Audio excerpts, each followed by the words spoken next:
Hi everyone, I'm Cheryl and welcome to the Sewing Room channel.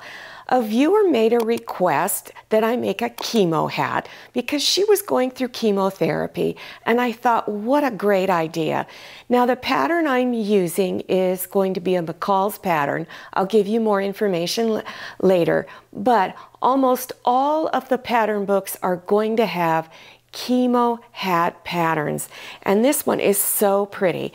So this particular pattern has something like 5, I think, different hats that you can make, and here it is in the back. Okay, let's get started. Here is the pattern that I'm using. It's a McCalls pattern. It's their Easy Stitch and Save category that they have, and it's M9261.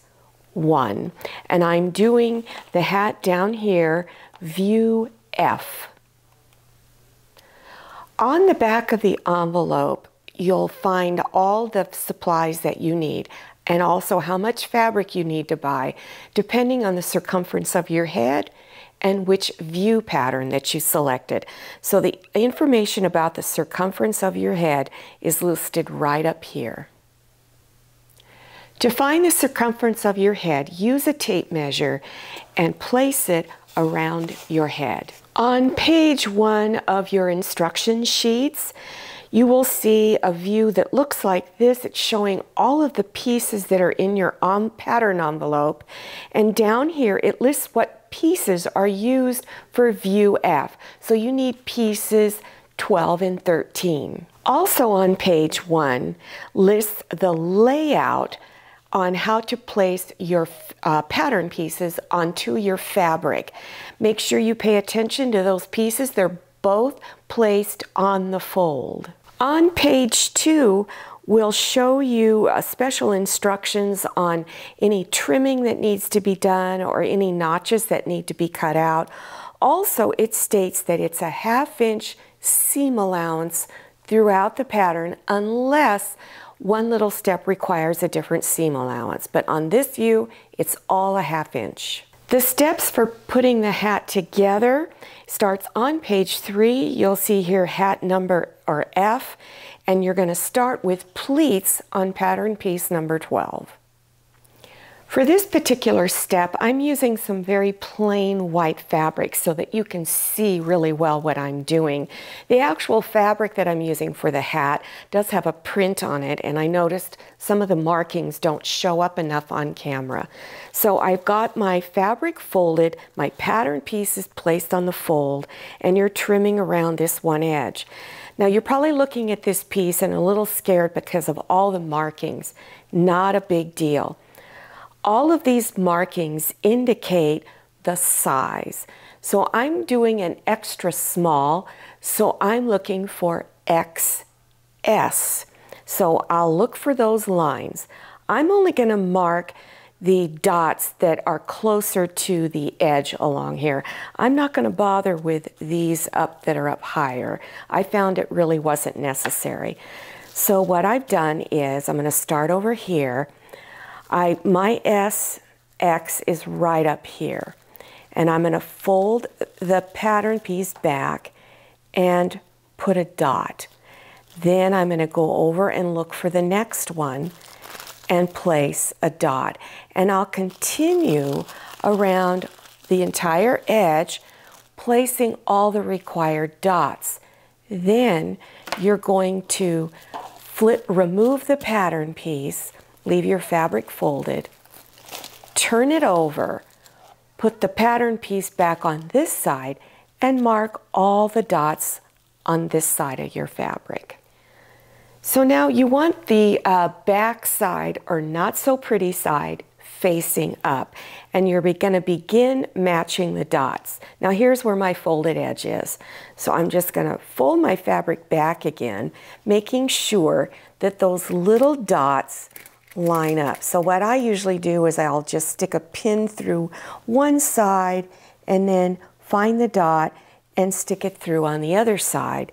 And then I'm going to pin it.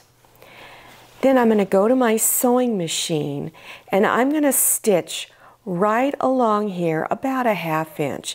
So from the raw edge up to the dot, stitch. Now it's a little different than what the pattern instructions tell you to do. So now it looks like this. So now what you want to do when you make a pleat, you're just going to take it and push it down and center that little folded area you see right here over the seam. And I would just finger press a little bit. Now if you're using a stretch knit like I am, it doesn't press very well. So then just take a pin and hold it there like that. And then what I like to do is just do a little basting stitch close to the edge right along here just to hold them in place. And do that on all of your pleats all around the hat. So here's the fabric that I'm using, and this is the front side, the pretty side of my fabric. And this is what your pleat should look like right now.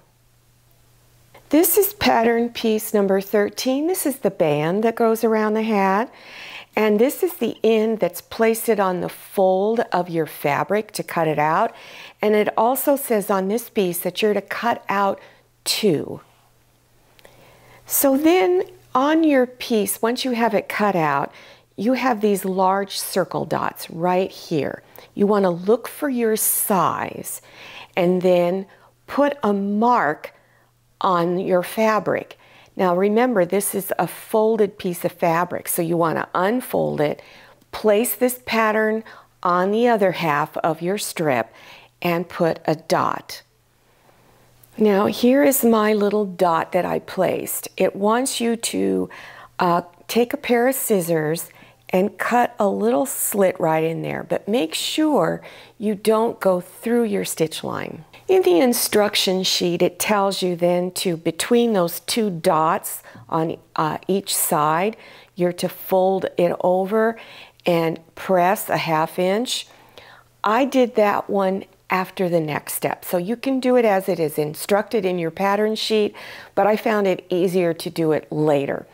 So then you want to bring both pieces, front sides together, and you're going to pin them together all the way around. And then you're going to do a 1/2 inch seam from this dot, go all the way around, and then you're going to go across this edge here, and then stitch around and stop at this next dot. Now, if you want to, press that edge over 1/2 inch so that your corners will lay flat once you turn it front side out. It's recommended that you go ahead and trim some of this fabric off. So I'm going to cut it down to where it's about 1/8 of an inch wide, and then I'll also cut a little bit off on this side and then this side over here. So go around to all your corners and trim off the excess fabric. Now go to each end and turn it front side out. Now I'm using this little stick. It's not a chopstick, but if you have a chopstick, just go ahead and use that. Insert it inside of each end and just poke those corners out. The instruction sheet does recommend that you press your fabric. Remember, a lot of your knits are easy to burn or melt a little bit, so if you're using a synthetic fabric, make sure you use a low heat and press your band flat. At your opening on the band, you had that one edge that was pressed over 1/2 inch. That's this edge right here. The other edge you pin to your hat. And how I started was I found the center of the headband in the front and pinned one of the pleats right there at that center point, and then continued pinning to the back. So here's what it looks like on one side. And then when you come to the opening, it wasn't clear in the instructions how much of an opening needed to be left here. And I'm already stretching the headband just a little bit to come up to the points that they're at. So once you get it pinned, go ahead and stitch around the hat. Now, if I haven't mentioned before, you need to use a small zigzag stitch when you are stitching with stretch knits. You're now looking at the inside of the hat. This is the back side of the fabric. And here is your seam. So you can see it here and there. You want to fold the seam so it's going towards the headband so that you can hide that seam by folding the other edge of the headband over. And then you would take a pin, like I've done here, and pin the edge. So this is what it looks like on the other side when you've got it pinned. Now you're going to take a needle and thread, and I'm just using a single strand with a knot at one end of the thread. And you're going to insert the needle in to the hat or the band. Okay. And I'm trying to hold this as still as I can. And then you're going to go down, and right where your stitch line is, you're going to go real close to that stitch line. Grab a tiny bit of fabric that's the cap part and come up. Whoops. And then pull it and repeat that. Go back down to the stitch line area, grab just a tiny bit of fabric and come back up through the hat band. And you do that all the way around. Even though this is an extra small hat, it doesn't really quite fit my styrofoam head here. This styrofoam head, I think, is an XXXX small, but you get the idea of what it looks like. So here it is from the front, the side, and then the back. I hope you enjoyed this tutorial and that you've learned something new. Now, if you're interested in other beginner sewing projects, check below your YouTube screen in the description section. Just scroll down, click on Show More or the down arrow, scroll down a little bit more, and you'll see all kinds of links appearing. Now, make sure you follow me on Instagram and check out my Facebook page. Thank you so much for watching. I'll see you next time, and happy sewing. If you like the Sewing Room channel, one of the best ways to show your support is to subscribe by clicking on that red subscribe button and give this video a thumbs up. And don't forget to click on share to share this video with your friends. And make sure you click on the bell so you receive notifications for all my new videos. I'm Cheryl, this is Manny, and this is Scotty. See you next time.